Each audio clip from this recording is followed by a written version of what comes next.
Hello, everyone, and welcome to another Flower Power Show. Today is April 6th, and yesterday I had some technical difficulties. My internet went down, so I'm having to pre-record this. I don't have any internet. I'm on my phone. So I hope you're catching this on the replay, and I hope you enjoy it. So today, like I said, is April 6th, and this week we're going to be talking about Pansy, and this is the wild pansy, sometimes known as Heartsease. And here where I live, it's one of the sort of harbingers of spring because it can stand the cold nights and the blossoms. And it's the first thing that comes out in the garden centers. It's kind of the first things that everybody's scrambling to plant in the yard to get some color going. And it's also known as Johnny Jump Up or Heartsease. And we'll see that that name has a lot to do with the sort of flower energy and the power of this flower. But I want to start off with a poem about spring because it was actually 62 degrees Fahrenheit today here. And this comes from, I pulled out some different books, as you will see later, a Victorian Posy. It's called The Chorus from Atalanta by Algernon Charles Swinburne, who lived in 1837 to 1909. For winter's rains and ruins are over, and all the season of snows and sins, the days dividing lover and lover, the light that loses, the night that wins, and time remembered is grief forgotten, and frosts are slain and flowers begotten, and in green underwood and cover, blossom by blossom, the spring begins. So let's talk a little bit about pansy. Pansy, the botanical name is Viola tricolor, and it is a member of the Violaceae family, which includes Johnny Jump Ups, pansies, violas. I play the viola, so here I go. I cannot read violas and say violas. No, I just said it again. Violas. Violets, and many others. So it is native to Europe, and it's spread throughout North America. It's a small, like an early blooming flower, and unfortunately, again, with my technical difficulties, I couldn't print out any pictures for you, but you can look it up. It spreads and reseeds in your garden pretty easily, so it's a very nice type of early spring bloomer to get going so that you have some early blooms. And, you know, some people might find it a bit of a nuisance, but I think that if it comes to live at your house, you might enjoy it. It's easy to pull out. It's not like super invasive like a lot of other things are. One of the best things about it is that flowers are edible. They make a great addition to a salad. And so to keep it blooming, it likes the cooler weather. And so once the hot summer hits, if you get that where you live, you want to make sure to keep it well deadheaded, watered. You can even keep it in a pot, and that way you can move it into the shadier area and keep it a little bit cooler, and then you'll have it blooming a lot longer. Now, one of the super fun things about pansy is that it was a really important flower in this Victorian tradition of creating bouquets that had certain meanings. There was, and used for these sort of secret communications. So this practice goes back more to the Roman times, but in the Victorian period is when it became super popular. And there were like dictionaries and all kinds of things. I have one here, the Forget-Me-Not, a Floral Treasury. And even on the front of that, it has the pansies. So pansies were important in this kind of tradition. People would pick a bouquet of flowers, and each flower had a different meaning, and send that to someone. And often this posy or this little bouquet would have a message of love, I miss you, or condolences and that sort of thing. Very similar to how we give flowers at funerals and weddings, right? But it could also send messages of sort of like hatred or treachery and other types of threats or warnings. So it wasn't always good to be receiving a posy from somebody. And again, there were all these dictionaries that explained what each of them meant. And I've seen ones where you can like take a fern with a certain number of fronds pulled off the side to give a date and a time for an illicit meeting even. So many, many flowers are attached to different meanings of love. And pansy wasn't specifically connected to love, but rather from its French name is Pansy, which means to think, or kind of like pensive is also related to that. And so if you receive a pansy, it means the person is asking you to keep them in your thoughts, So the fun thing about pansy is that it has so many different names, and I want to read a few of them to you. Wild pansy, love lies bleeding, love in idleness, live in idleness, loving idle, cuddle me, call me to you, Jack jump up and kiss me, meet me in the entry, kiss her in the buttery, three faces under a hood, Kit run in the fields, pink o' the eye, Kit run about, etc., and some other ones. And I couldn't help but read this. They may not have a lot to do with love, but they seem to have a fair amount to do with maybe some lust. Don't forget me. Keep me in your thoughts. So anyway, it's all quite fascinating and definitely worth looking into. When my husband and I got married, we created bouquets for our wedding with some of these flowers with different meanings.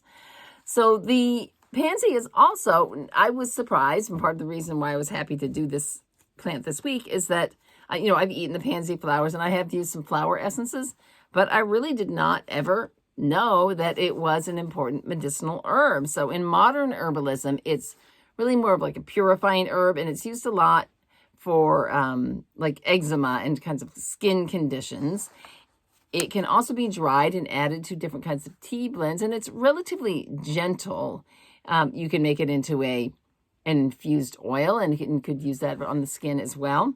Now, Deb Sewell, who's the woman I'm taking the wonderful class from right now, I have one of her other books, Women's Book of Herbs, and she suggests including this as part of a spring tonic with other greens like nettles and yellow dock and violets and other things that are coming up early in the spring.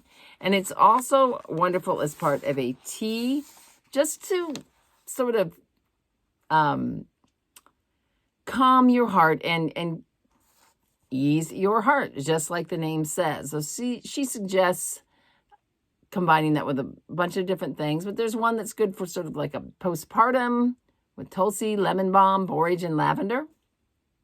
And as the name says, it eases the heart of its troubles. So it's very gentle, and flower teas in general are really lovely. And I'll probably be talking about those more this summer when that comes up.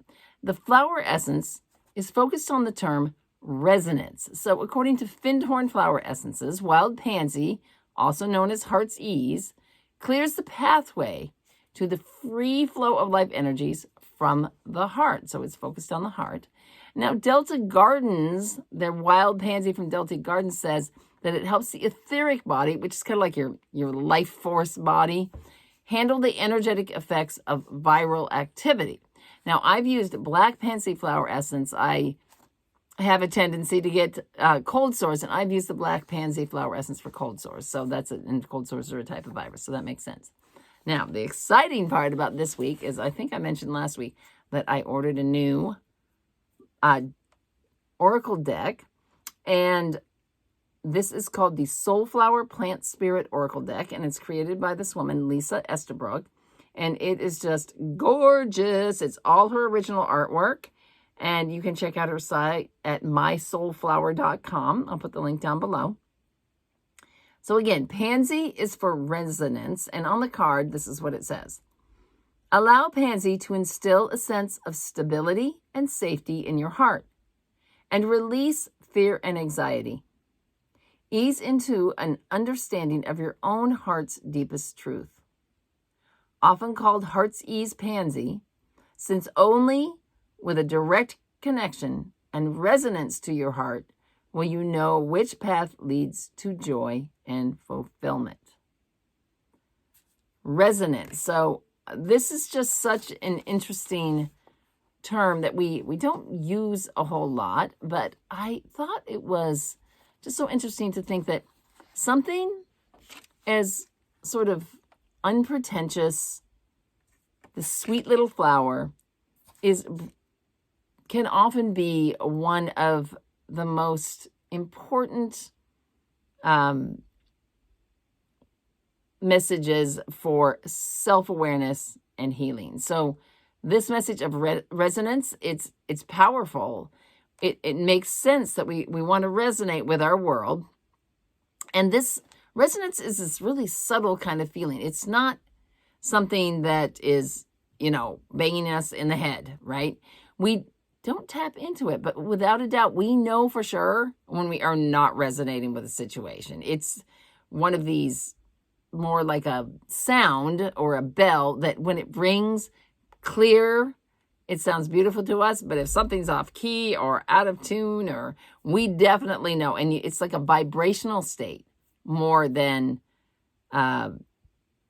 a real intellectual awareness. It's an inner knowing of our subtler energies. And so you have to wonder, why do we let ourselves live in these states where their heart is completely out of resonance with so many things in our environment, with people or situations, a job? Why do we continue to do this? We do this a lot.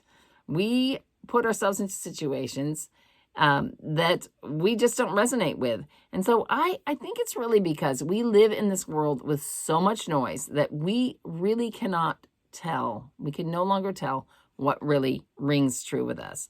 So this week, I hope you will take some time to just kind of step away from this noise, preferably out in a garden, of course, and just allow your heart to feel safe and at ease. And you might be really surprised to hear what it has to tell you once you get rid of the noise and you have a chance to listen. So that's the message from Pansy tonight. But before I finish, I want to read you one more poem. I'm in a poemy kind of a mood. And this is from another book by the same woman, Sheila Pickles.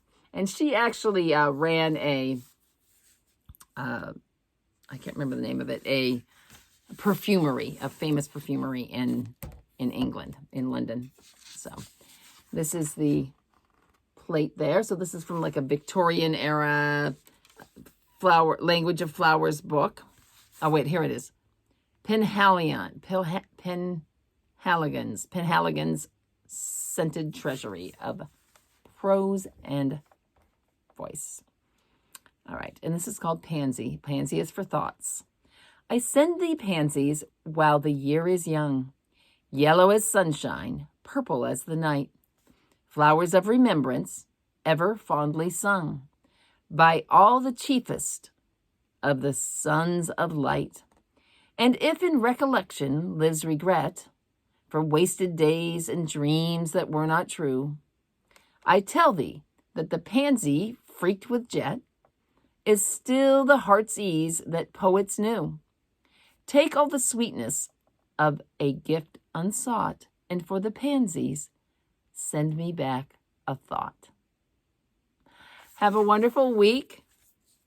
Step away from the noise, get out into a garden, and just allow yourself to find out what your heart is resonating with.